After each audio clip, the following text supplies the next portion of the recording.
So all of us in Abuja who like fake lifestyle, fake. I have never seen a city in all my journey where fakeness, I think Abuja should rank number one in fake living. Fake living.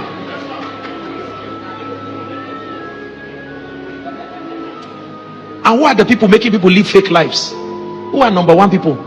Engineering fake living. Church. Number, yes, ma. By the time we all come and say praise God, everybody, our brother just bought the latest car. Can we all go outside? So everybody is looking forward to buying what? Car. So much so now that a pastor told me, he says, sir, in our church, in their church, he said, pastor, a lot of their members have cars on loan. I said, sir, you can't slap them. He says, how can I slap them? He says, our pastor that engineers it. He says, what Papa celebrates. I say, if you like, buy like Jaguar, bring it to your car park. Now you sabi what you bring come church. I won't come out of here because of your Jaguar. But when you are buying a land, call me. You are building a house, call me. Is that okay?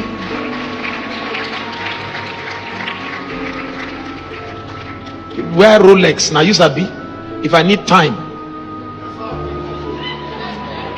I will never call you for your Rolex to tell me time. If I saw the challenge that some of us with the Rolex wristwatch, it's just there in your hand. You have never serviced it in a long time. So if I rely on your time, it will mislead me.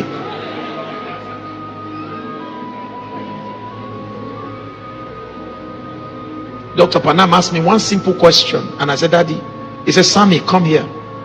That changed my whole lifestyle. He said, Sammy, come. He said, this shoe I'm wearing. He said, how much is it?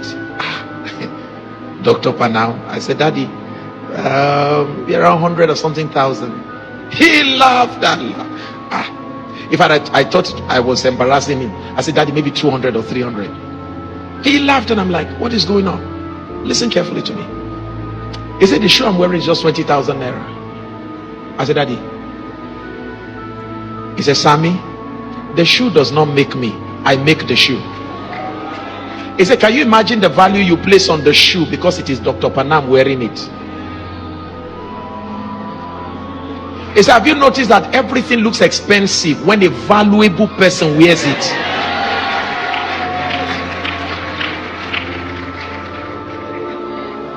He said, it is the lack of value in a person that makes the person wear expensive things, making the person to think that people will confer value on you because of what you wear.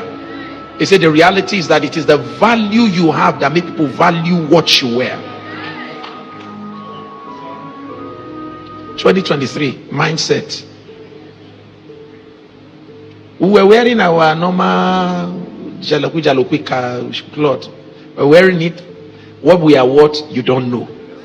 When we are hungry, you don't know. When we have, you don't know. That is why he cannot be otherwise. You cannot be close to me and live that kind of nonsense life.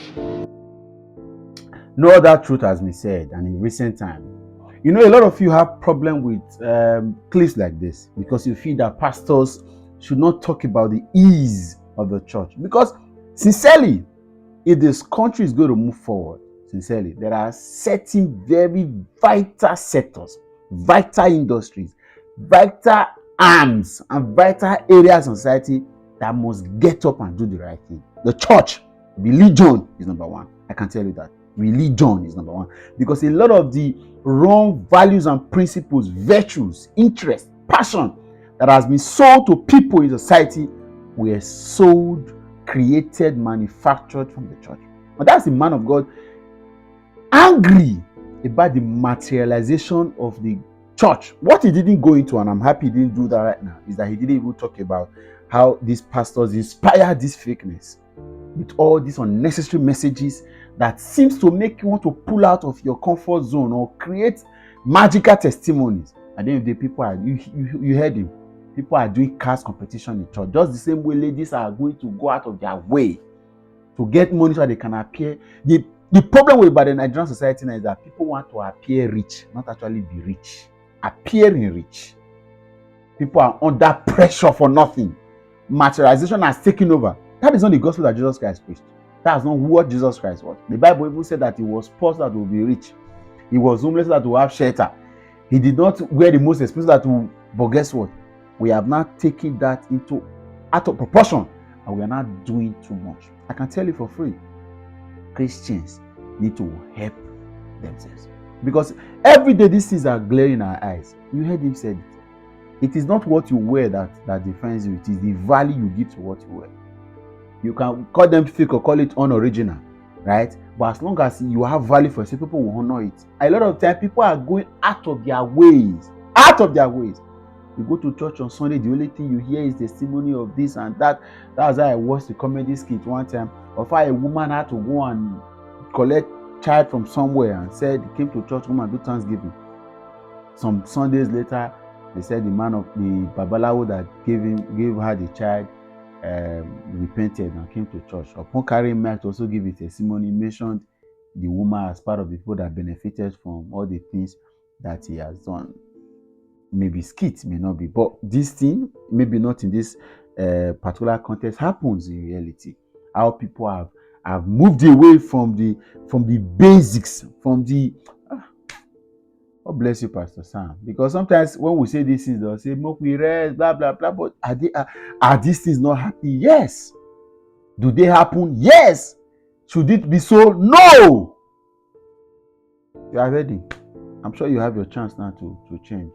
A lot of you are still going to say, "Oh, waiting, Pastor, do you? That's the message. Preach the gospel." What is the gospel? Did Jesus Christ spend all his time talking about heaven and earth? No. He had time to counsel. He had time to. He spoke. He spoke about marriage, spoke about life, spoke about different things, said several things, and impacted in a generation that should take over from him. So, what's the problem of saying that the man must speak in tongues all the time or must? But is this not reality? Is this not truth?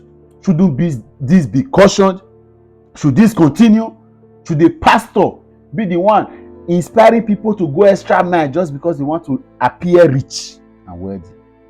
God forbid that thing. If you are attending those kind of churches that he has mentioned, open your eyes and be smart. Don't go and put yourself. A lot of people are in serious debt. Serious one.